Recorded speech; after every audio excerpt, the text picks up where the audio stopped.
Daniel भविष्यवक्ता की पुस्तक अध्याय 4। दानियल भविष्यवक्ता की पुस्तक अध्याय 4। नबूकदनेस्सर राजा की ओर से देश देश और जाति जाति के लोग और भिन्न भिन्न भाषा बोलने वाले जितने सारी पृथ्वी पर रहते हैं, उन सबों को यह वचन मिला कि तुम्हारा कुशल क्षेम बढ़े। तुमको अच्छा लगा कि परम प्रधान परमेश्वर ने मुझे जो जो चिन्ह और चमत्कार दिए हैं उनको प्रकट करो। उसके दिखाए हुए चिन्ह क्या ही बड़े और उसके चमत्कारों में क्या ही बड़ी शक्ति प्रकट होती है। उसका राज्य तो सदा का और उसकी प्रभुता पीढ़ी से पीढ़ी तक बनी रहती है। मैं नबूकदनेस्सर अपने भवन में जिसमें रहता था चैन से और प्रफुल्लित रहता था। मैंने ऐसा स्वप्न देखा जिसके कारण मैं डर गया और पलंग पर पड़े पड़े जो विचार मेरे मन में आए और जो बातें मैंने देखी उनके कारण मैं घबरा गया था। तब मैंने आज्ञा दी कि बाबुल के सब पंडित मेरे स्वप्न का फल मुझे बताने के लिए मेरे सामने हाजिर किए जाए। तब ज्योतिषी, तंत्री, कसदी और होनहार बताने वाले भीतर आए और मैंने उनको अपना स्वप्न बताया, परंतु वे उसका फल न बता सके। निदान दानियल मेरे सन्मुख आया, जिसका नाम मेरे देवता के नाम के कारण बेलतशस्सर रखा गया था और जिसमें पवित्र परमेश्वर की आत्मा रहती है। और मैंने उसको अपना स्वप्न यह कहकर बताया कि हे बेलतशस्सर, तू तो सब ज्योतिषियों का प्रधान है। मैं जानता हूँ कि तुझ में पवित्र परमेश्वर की आत्मा रहती है और तू किसी भेद के कारण नहीं घबराता। इसलिए जो स्वप्न मैं देखा है उसे फल समेत तुझे बताकर मुझे समझा दे। पलंग पर जो दर्शन मैंने पाया वह यह है, अर्थात मैंने क्या देखा कि पृथ्वी के बीचों बीच एक वृक्ष लगा है जिसकी ऊंचाई बहुत बड़ी है। वह वृक्ष बढ़ बढ़कर दृढ़ हो गया, उसकी ऊंचाई स्वर्ग तक पहुंची और वह सारी पृथ्वी की छोर तक देख पड़ता है। उसके पत्ते सुंदर हैं और उसके फल बहुत है, यहाँ तक कि उसमें सबों के लिए भोजन है। उसके नीचे मैदान के सब पशुओं को छाया मिलती है और उसकी डालिया में सब आकाश की चिड़िया बसेरा करती है और सब प्राणी उसके आहार पाते हैं। मैंने पलंग पर दर्शन पाते समय क्या देखा कि एक पवित्र पहरुआ स्वर्ग से उतर आया। उसने ऊंचे शब्द से पुकारकर यह कहा कि वृक्ष को काट डालो, उसकी डालियों को छांट दो, उसके पत्ते झाड़ दो और उसके फल छितरा डालो। पशु उसके नीचे से हट जाए और चिड़िया उसकी डालियों पर से उड़ जाए, तो भी उसके डुंड को जड़ समेत भूमि में छोड़ो और उसको लोहे और पीतल के बंधन से बांधकर मैदान की हरी घास के बीच रहने दो। वह आकाश की ओस से भीगा करे और भूमि की घास खाने में मैदान के पशुओं के संग भागी हो। उसका मन बदले और मनुष्य का न रहे, पशु ही का सा बन जाए और 7 काल उस पर बीतने पाए। यह नियम पहरुओं के निर्णय से और यह बात पवित्र लोगों के वचन से निकली। और उसकी यह मनसा है कि जो जीवित है सो जान ले कि परम प्रधान परमेश्वर मनुष्यों के राज्य में प्रभुता करता है और उसको जिसे चाहे उसे देता है और तब उस पर नीच से नीच जाति को भी नियुक्त कर देता है। मुझ नबूकदनेस्सर राजा ने यही स्वप्न देखा। सो हे बेलतशस्सर, तू इसका फल बता, क्योंकि मेरे राज्य में कोई और पंडित तो इसका फल मुझे समझा नहीं सकता, परंतु तुझमें तो पवित्र परमेश्वर की आत्मा रहती है, इस कारण तू उसे समझा सकता है। तब दानियल, जिसका नाम बेलतशस्सर भी था, घड़ी भर घबराता रहा और सोचते सोचते व्याकुल हो गया।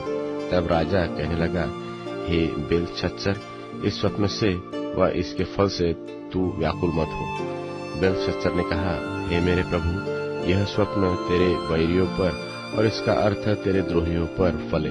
जिस वृक्ष को तूने देखा जो बड़ा और दृढ़ हो गया और जिसकी ऊंचाई स्वर्ग तक पहुंची, और जो पृथ्वी भर फैल गया, जिसके पत्ते सुंदर और फल बहुत थे, जिसमें सबों के लिए भोजन था, जिसके नीचे मैदान के सब पशु रहते थे और जिसकी डालियों में आकाश की चिड़िया बसेरा करती थी। हे राजा, उसका अर्थ तू ही है। तू तो बड़ा और सामर्थ्य हो गया, तेरी महिमा बड़ी और स्वर्ग तक पहुंच गई और तेरी प्रभुता पृथ्वी की छोर तक फैल गई है। और हे राजा, तूने जो एक पवित्र पहरुए को स्वर्ग से उतरते और यह कहते देखा कि वृक्ष को काट डालो और उसका नाश करो, तो भी उसके ठुंड को जड़ समेत भूमि में छोड़ो और उसको लोहे और पीतल के बंधन से बांधकर मैदान की हरी घास के बीच में रहने दो। वह आकाश की ओर से भीगा करे और उसको मैदान के पशुओं के संग ही भाग मिले, और जब तक 7 युग पर उस पर बीत न चुके तब तक उसकी ऐसी ही दशा रहे।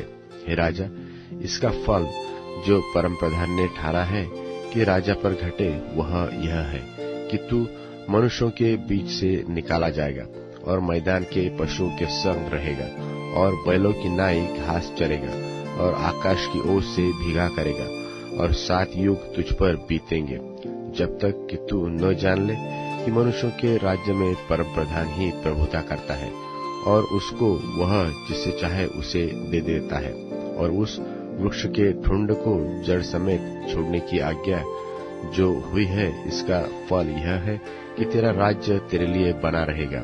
और जब तू जान लेगा कि जगत का प्रभु स्वर्ग ही में है, तब तू फिर से राज्य करने पाएगा। इस कारण हे राजा, मेरी यह सम्मति स्वीकार कर कि यदि तू पाप छोड़कर धर्म करने लगे और अधर्म छोड़कर दीनहीनों पर दया करने लगे, तो संभव है कि ऐसा करने से तेरा चैन बना रहे। यह सब कुछ नबूकदनेस्सर राजा पर घट गया। 12 महीने के बीतने पर जब वह बाबुल के राजभवन की छत पर टहल रहा था, तब वह कहने लगा, क्या यह बड़ा बाबुल नहीं है, जिसे मैंने अपने बल और सामर्थ्य से राजनिवास होने को और अपने प्रताप की बढ़ाई के लिए बसाया है? यह वचन राजा के मुंह से निकलने भी न पाया था कि आकाशवाणी हुई कि हे राजा नबूकदनेस्सर, तेरे विषय में यह आज्ञा निकलती है कि राज्य तेरे हाथ से निकला गया है और तू मनुष्य के बीच से निकाला जाएगा और मैदान के पशु के संग रहेगा और बैलों की नाई घास चरेगा और 7 काल तुझ पर बीतेंगे, जब तक कि तू जान न ले कि परम प्रधान मनुष्यों के राज्य में प्रभुता करता है और उसको वह जिसे चाहे उसे देता है। उसी घड़ी यह वचन नबूकदनेस्सर के विषय में पूरा हुआ, अर्थात वह मनुष्यों में से निकाला गया और बैलों की नाई घास चरने लगा और उसकी देह आकाश की ओर से भीगती थी, यहाँ तक कि उसके बाल उका पक्षियों के परों के और उसके नाखून चिड़ियों के चंगुलों के समान बढ़ गए। उन दिनों के बीतने पर मुझ नबूकदनेस्सर ने अपनी आंखें स्वर्ग की ओर उठाई और मेरी बुद्धि फिर जो की त्यों हो गई। तब मैंने परम प्रधान को धन्य कहा और जो सदा जीवित है उसकी स्तुति और महिमा यह कहकर करने लगा कि उसकी प्रभुता सदा की है और उसका राज्य पीढ़ी से पीढ़ी तक बना रहता है और पृथ्वी के सब रहने वाले उसके सामने तुच्छ गिने जाएंगे। और वह स्वर्ग की सेना और पृथ्वी के रहने वालों के बीच अपनी ही इच्छा के अनुसार काम करता है और कोई उसको रोककर उससे नहीं कह सकता कि तूने यह क्या किया है। उसी समय मेरी बुद्धि फिर जो की त्यों हो गई और मेरे राज्य की महिमा के लिए मेरा प्रताप और मुकुट मुझ पर फिर आ गया और मेरे मंत्री और प्रधान लोग मुझसे भेंट करने के लिए आने लगे और मैं अपने राज्य में स्थिर हो गया और मेरी विशेष प्रशंसा होने लगी। अब मैं नबूकदनेस्सर स्वर्ग के राजा को सराहता हूँ और उसकी स्तुति और महिमा करता हूँ, क्योंकि उसके सब काम सच्चे और उसके सब व्यवहार न्याय के हैं और जो लोग घमंड से चलते हैं उनको वह नीचा कर सकता है।